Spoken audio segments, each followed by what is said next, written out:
Assalamualaikum warahmatullahi wabarakatuh. Salam pramuka buat semuanya. Adik-adik, sampai saat ini alhamdulillah kita bisa diberikan kesempatan ketemu lagi. Kali ini kita akan membahas, dalam pertemuan kali ini kita membahas tentang pramuka penggalang. Bagaimana sih pramuka penggalang itu? Kemarin kita sudah membahas tentang gerakan pramuka, secara singkat tentang gerakan pramuka. Sekarang kita membahas tentang pramuka penggalang. Siapa sih pramuka penggalang? Apa dan bagaimana pramuka penggalang itu? Sebelumnya perkenalkan, saya Kak Imbar Kuncoro, biasanya dipanggil Kak Imbar ya. Pembina pramuka di SMP 4 ya. Seperti yang kita ketahui, saya selaku pembina di sini bersama dengan Kak Ike ya. Kita membina untuk putra pembinanya saya, untuk putri pembinanya Kak Ike di SMP 4. Biasakan memanggil kakak ya, kalau di pramuka manggil kakak. Kalau mungkin di dunia luar, di mana-mana, mungkin ada yang manggil saya bapak atau ayah atau siapalah, terserah. Tapi kalau di pramuka panggil kakak aja ya. Oke. Kembali kepada bahasan kita, yaitu tentang gerakan pramuka, terutama di sini adalah pramuka penggalang, apa dan bagaimana. Sedikit kita review seperti yang kita bahas yang minggu yang lalu, pada bulan yang lalu ya, pada pertemuan yang sebelumnya. Pramuka penggalang itu bagaimana sih? Siapa sih pramuka penggalang ya? Pramuka penggalang itu adalah pramuka yang anggotanya adalah berasal dari kelompok usia antara 11 sampai dengan 15 tahun. Itu pramuka penggalang. Kalau sebelum itu pramuka siaga. Kalau sesudah itu ada penegak, ada pandega dan seterusnya. Itu pramuka penggalang. Kemudian pramuka penggalang ini biasanya adalah terdiri dari anak-anak kelas 5 sampai dengan kelas 9 atau kelas 5 atau sampai dengan kelas 9 atau anak-anak SD. Ada yang kelas 4 mungkin, karena kelas 4-nya sudah berusia 11 tahun. Kalau belum 11 tahun, belum boleh. Walaupun kelas 6, kalau masih 10 tahun, ya belum masuk golongan penggalang. Mungkin ada yang sekolahnya Axel, segala macam ya. Memang ketentuannya, pembinaan pramuka itu berdasarkan dari rentang usia. Sekali lagi saya sampaikan, dari kelompok usia. Jadi kalau misalnya sudah usia 17 tahun, walaupun dia kelas 2 SMP atau kelas 8, ya tetap harus masuk ke golongan penegak, bukan penggalang lagi. Atau sudah kelas 6, usianya baru 9 tahun atau 10 tahun, ya belum masuk golongan penggalang. Jadi biasanya yang umum penggalang itu kelas 5 dan 6 SD, kemudian 7, 8, 9 SMP. Dari kelompok usia 11 sampai 15 tahun. Itu ya. Kemudian apalagi yang perlu kita tahu dari penggalang? Penggalang itu dari segi keahliannya, kepintarannya, mestinya di sini ditentukan ada tiga. Ada tiga yang mana harus melalui proses ujian, yang mana ujiannya adalah ada SKU, ada SKK. Nanti juga kalau sudah selesai SKU, SKK-nya, terutama SKU-nya ya, sudah selesai total, berarti bisa mengikuti pramuka Garuda tingkatan yang paling tinggi. Nah, SKU penggalang itu seperti ini ya, kita lihat pada gambar. Ya, yang sekarang berlaku gambarnya seperti ini. Gambarnya boleh apa saja, tapi yang jelas ada keterangan syarat-syarat kecakapan umum. Nah, ini untuk penggalang. Di mana yang keterangan untuk penggalang? Itu dari warnanya. Kemarin yang pertemuan yang lalu sudah saya sampaikan bahwa penggalang itu ciri khasnya adalah menggunakan warna merah. Nah, ini kan warna buku SKU-nya saja sudah merah, berarti untuk golongan penggalang. Yaitu di sini ada 3 tingkatan. Tingkatan yang pertama harus menyelesaikan golongan ramu. Tingkatan ramu ya. Artinya penggalang ramu kalau sudah selesai dilantik, diberikan pangkat seperti itu. Kalau kalian bilang itu pangkat ya. Kalau saya mengatakan itu TKU. TKU ya. Setelah menyelesaikan SKU, dilantik menggunakan TKU, tanda kecakapan umum. Syaratnya atau soalnya adalah SKU, syarat kecakapan umum. Ini tingkat pertama yaitu penggalang ramu. Tingkatan yang kedua, biasanya kalau penggalang ramu ini ada, kalau untuk yang versi baru ini ada sekitar 30 persyaratan. Ya, syaratnya ada yang mudah, ada yang susah. Contohnya apa? Salah satunya dapat menghafalkan agama-agama yang ada di Indonesia beserta dengan hari raya dan tempat ibadahnya. Kan begitu ya. Itu salah satunya seperti itu.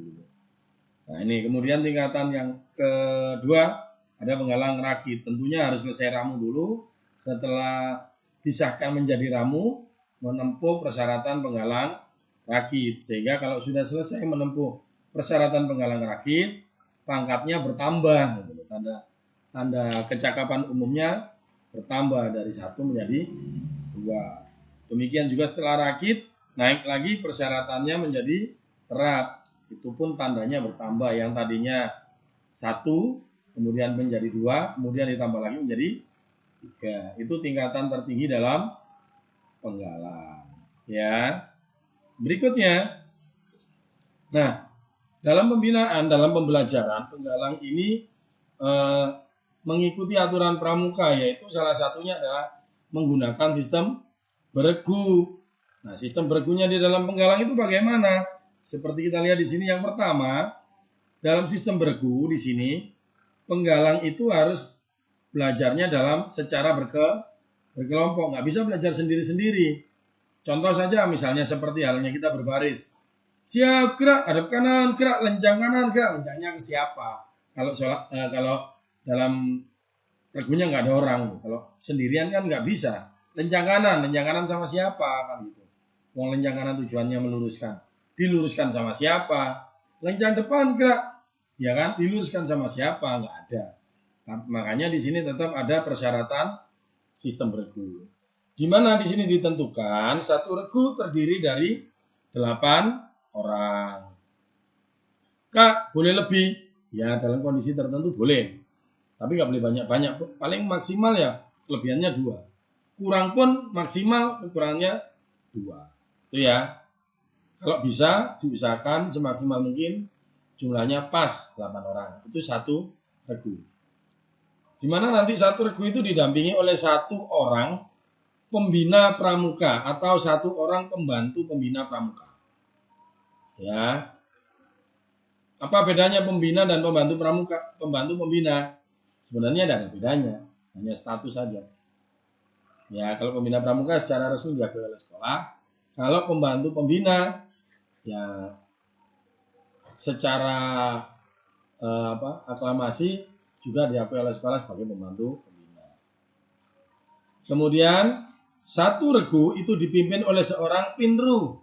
Ada yang mengatakan ketua regu, tapi kalau di dalam pramuka mengatakannya pinru, pemimpin regu, dan dibantu oleh seorang wakil pinru. Jadi satu regu itu dipimpin oleh seorang pinru dan wakil pemimpin regu. Kemudian masing-masing regu harus mempunyai nama, di mana namanya ini ditentukan oleh regunya masing-masing. Misalnya regu saya namakan regu Lumut misalnya. Nah, saya putra nggak boleh pakai nama regu Lumut ya. Harus pakai nama binatang untuk putra. Ya. Sementara untuk putri harus memakai nama bunga atau tumbuhan. Ya. Untuk putra misalnya regu tekek boleh. Regu gajah silakan. Kenapa pakai nama regu gajah? Anggotanya besar-besar. Boleh seperti itu. Regu kancil. Kenapa pakai nama regu kancil? Anggotanya ini kecil-kecil dan cerdik serta lincah. Misalnya seperti itu. Kemudian yang putri pakai nama regu melati. Kenapa? Sikapnya harum mewangi. Seperti itu ya. Itu contoh-contoh regu. Dan di sini semua yang berhubungan dengan kepentingan dan pengembangan regu itu boleh dibahas di dalam regu. Semuanya berhak menentukan. Sementara ketua regu dan wakil ketua regu atau pinru dan wakil pemimpin regu, ya, tugasnya itu mengkoordinasi, bukan jadi bos, ya. Artinya ketika kerja ya kerja bersama. Ketika kerja ya kerja bersama. Kemudian bermusyawarah ya sama-sama punya hak berbicara. Bukan berarti satu regu yang berhak bicara hanya pinrunya saja, tidak. Ya, setiap regu menentukan nama regu, ditentukan oleh regunya itu. Sepakat regu ini namanya apa? Oh, regu ini kita namakan regu tengu. Boleh. Tapi karo gambarnya apa ya regu tengu. Tolong ditentukan yang baik. Ya, mungkin sekarang yang lagi viral binatang tomcat. Dulu enggak ada, sekarang ada tomcat. Binatangnya gimana? Belentik-belentik abang ireng. Nah, kayak semut lebih panjang sama abang ireng. Ya. Kemudian regu ini supaya maju ya apa caranya? Ya perlengkapannya harus lengkap. Ya apa caranya perlengkapan lengkap? Ya harus beli. Nah, belinya pakai uang siapa? Urunannya piroan dibahas di dalam regu. Wes iki disepakati sak regu setiap kali latihan setiap orang urunan 2.000-an atau urunan 2 jutaan itu terserah ya. Tergantung kesepakatan dalam regu. Misal ada anggota yang tidak terlalu mampu. Wes iki sak regu urunannya satu orang per pertemuan 5.000-an. Tapi untuk orang yang nggak mampu ini 1.000 wes gak apa-apa. Yang penting rutin. Ya, itu terserah dari kesepakatan semua anggota regu. Ini untuk level pertama memang pramuka penggalang dalam sistem regu harus punya regu.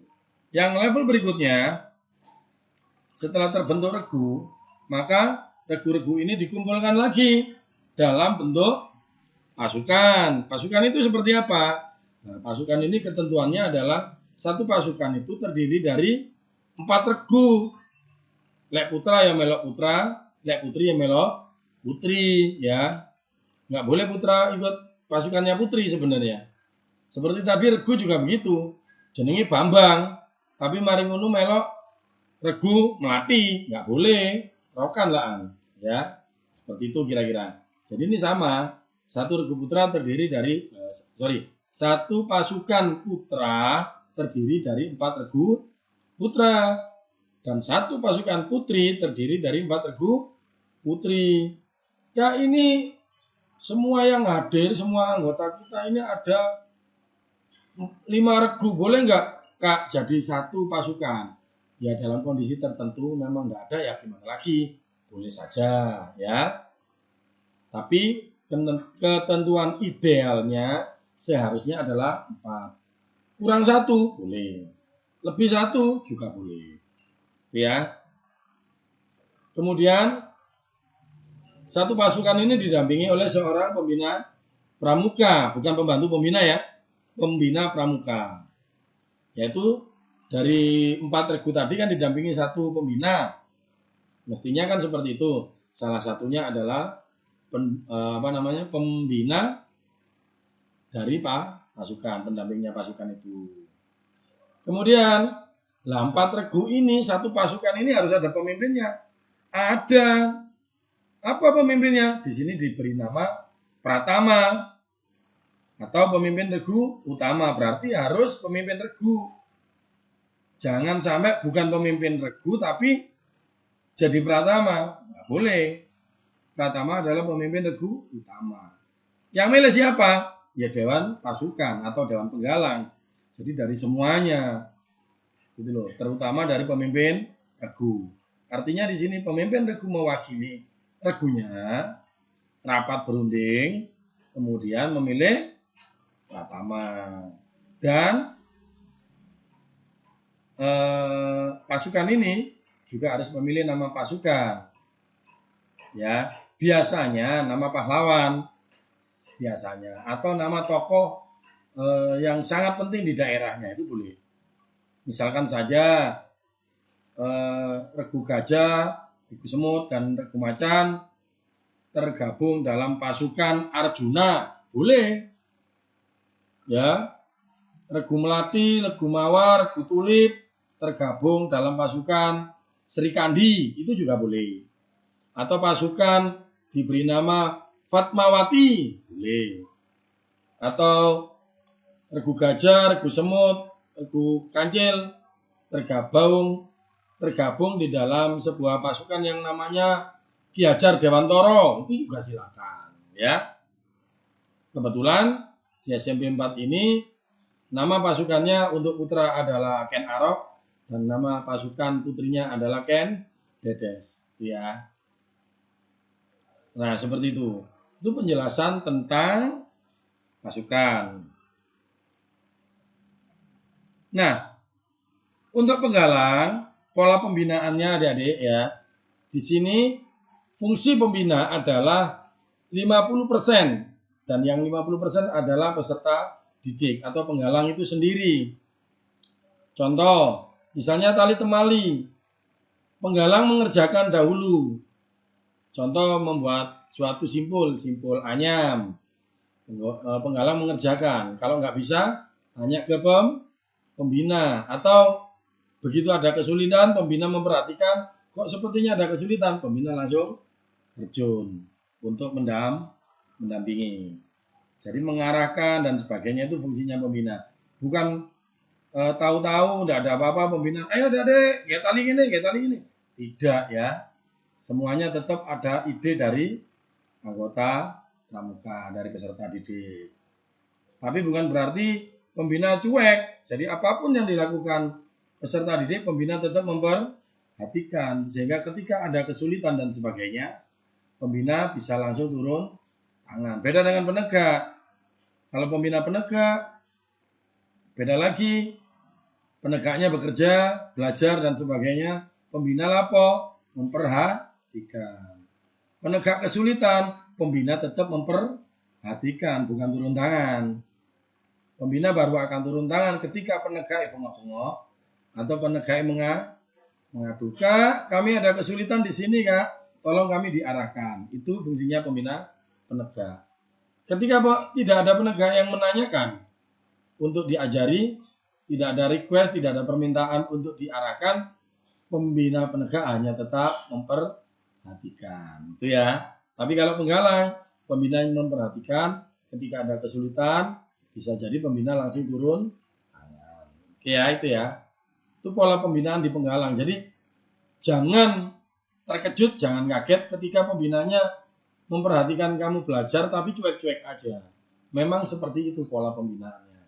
Karena apa? Di pramuka pola pembinaannya bukannya sama dengan pola pengajaran di sekolah. Kalau di sekolah kamu semuanya serba diajari dulu.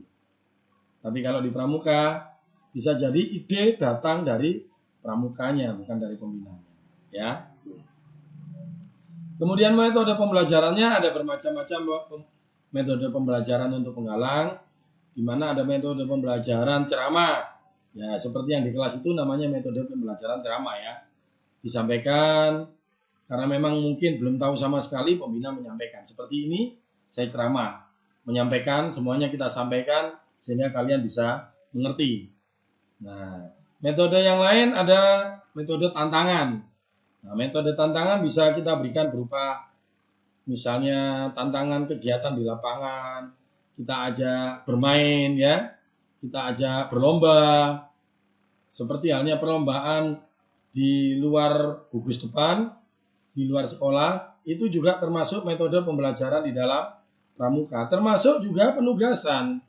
Seperti halnya, tolong adik-adik regunya nanti minggu depan harus bisa tali temali. Nah, ini kan metode penugasan.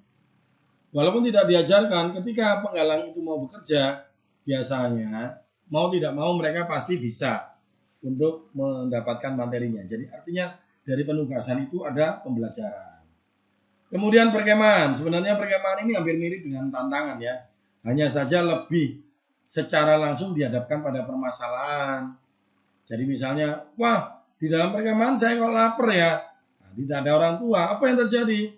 Kalian belajar masak. Itu kan juga pembelajaran. Termasuk juga pengembaraan. Hampir sama dengan perkemahan. Hanya saja kalau di perkemahan kita menetap di suatu tempat. Sedangkan pengembaraan, semua penugasan, semua kegiatan itu dilakukan dalam perjalanan. Kira-kira cukup segini adik-adik ya yang bisa saya sampaikan. Kalau ada pertanyaan nanti bisa dikirim via grup di Telegram. Saya tunggu pertanyaannya di Telegram kalau memang ada. Tolong jangan menanyakan hal-hal yang sifatnya terlalu sepele. Ya, hal-hal yang nggak berarti banget. Jadi tolong tanyakan materi-materi masalah-masalah yang sekiranya memang benar-benar itu berbobot. Jadi nanti diingat-ingat ketika ada pertanyaan di Telegram, kemudian tidak saya respon, artinya saya anggap pertanyaan ini tidak terlalu penting. Gitu ya. Jadi itu nanti tugasnya bisa diperhatikan di dalam Google Classroom. Cukup sekian dari saya ya, adik-adik. Kurang dan lebihnya saya mohon maaf. Saya tunggu pertanyaan-pertanyaannya di grup. Dari saya akhiri.